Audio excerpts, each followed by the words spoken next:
2017 June மாதம் அந்த மம்மியை எல்லாம் ஆராய்ச்சி செஞ்ச ஆராய்ச்சியாளர்கள் வியந்து போகிறாங்க. அந்த சடலத்தில் இருக்கிற மண்டை ஓடு ரொம்ப விசித்திரமாக நீளமாக இருக்குது. அது மட்டும் இல்லாமல் அங்கே இருக்கிற ஒரு மம்மியில் 3 விரல் மட்டும்தான் இருந்திருக்கு. இதில் இருந்து கண்டுபிடிக்கப்பட்ட இந்த மம்மி எல்லாமே மனுஷனாகவே இருக்க முடியாதுன்னு ரொம்ப நம்புனாங்க. அப்போது நாஸ்கா கோடுகளை வரைய ஏலியன்ஸோட பங்கு இருக்கான்னு கேட்டிங்கன்னா அதுதான் கண்டிப்பாக இல்லை. ஏன்னா பூமிக்கு ஏலியன்ஸ் வர்றாங்கன்ற விஷயம் எல்லாருக்கும் ரொம்ப பிடிச்சதாகவே இருந்தாலும் அதற்கான சாத்தியம் பலமாக இருந்தால் மட்டுமே அதை உண்மைன்னு நம்ப முடியும். அப்படி இல்லாத பட்சத்தில் இதெல்லாம் நடக்கவே நடக்காது ஒன்று. ஆனால் நாஸ்கா கோடில் இந்த மாதிரியான எந்த ஒரு சாத்தியமும் இல்லைன்னு சொல்கிறாங்க. நாஸ்கா கோடாக இருந்தாலும் ஏன் பிரம்மீடாகவே இருந்தாலும் அதை செய்ய நம்ம முன்னோர்கள் ஏதாவது ஒரு தொழில்நுட்பத்தை பயன்படுத்தி தான் அதை செஞ்சுருப்பாங்க. ஆனால் அதை எப்படி செஞ்சாங்கன்றதே ஒரு நீண்ட நாள் கேள்வியாக இருக்குது. இந்த விசித்திரமான வடிவங்களை பூமியில் சரியாக செதுக்கிறதுக்காக நாஸ்கா மக்கள் முதல்ல அதோட சின்ன வரைபடத்தை வரைஞ்சி வச்சு அதுக்கப்புறம் கயிறுகளை பயன்படுத்தி அளந்து வரைஞ்சிருக்கலாம்னு சொல்கிறாங்க.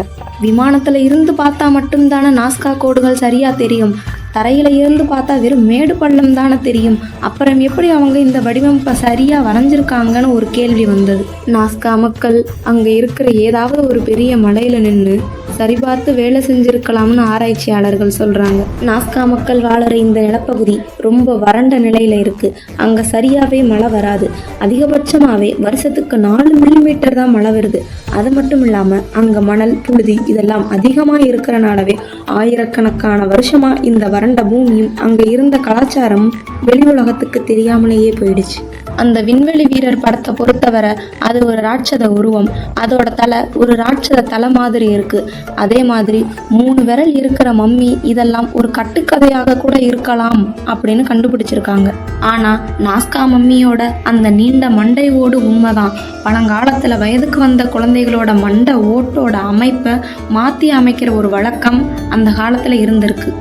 நாஸ்கா மக்கள் கிட்ட மட்டும் இல்லாமல் இந்த முறை நிறைய பழங்குடியினரும் பின்பற்றி இருக்காங்க. ஒரு பழங்குடி இனத்தை மற்ற பழங்குடி இனத்தில் இருந்து வேறுபடுத்தி காட்டு தான் இந்த முறையை பயன்படுத்துவாங்கன்னு சொல்கிறாங்க. இந்த நாஸ்கா கோடுகள் எப்படி உருவாச்சுன்னு தெளிவாக தெரிஞ்சாலும் இதை ஏன் உருவாக்குனாங்கன்ற கேள்விக்கான பதில் மட்டும் மர்மமாகவே இருக்குது. இதனால் வானியலுக்கும் நாஸ்கா கோடுகளுக்கும் சம்மந்தம் இருக்கும்னு ஆராய்ச்சி செஞ்சாங்க. பால் கோசக் அப்புறம் மரியா ரீச்னு 2 ஆராய்ச்சியாளர்கள் சூரியனும் சந்திரனும் உதிக்கிற இடத்த குறிக்க தான் நாஸ்கா மக்கள் இதை வரைஞ்சிருப்பாங்கன்னு சொன்னாங்க. வானத்துக்கு விண்மீன்கள் ஒரு அடையாளமாக இருக்கிற மாதிரி இந்த நாஸ்கா கோடுகள் பூமிக்கு ஒரு அடையாளமாக இருக்கலாம்னு சொன்னாங்க. சமீபத்தில் இதை பற்றி ஆராய்ச்சி செஞ்சப்போ இந்த படத்துக்கும் வானத்துக்கும் எந்த ஒரு தொடர்பும் இல்லைன்னு ஆராய்ச்சியாளர்கள் நினைக்கிறாங்க. ரெயின்ஹார்ட்னு ஒருத்தர் இது எல்லாம் மத சடங்கை குறிக்கவும் தண்ணீரை மையமாக வச்சும் வரையப்பட்டதுன்னு சொன்னார். இது வறண்ட பகுதின்றனால நாஸ்கா மக்களுக்கு தண்ணீர் ரொம்ப முக்கியமான ஒன்றா இருந்தது. பழங்காலத்து கலாச்சாரப்படி சிலந்திக்கும் மலைக்கும் தொடர்பு இருக்குது. அதே மாதிரி குரங்கு பறவை இதெல்லாம் பக்கத்தில் இருக்கிற காட்டில் இருந்திருக்கலாம். அந்த காட்டில் தண்ணீர் கூட அதிகமாக இருந்திருக்கலாம். அதை குறிக்க கூட இவங்க இந்த படத்தை வரைஞ்சிருக்கலாம்னு சொன்னார்.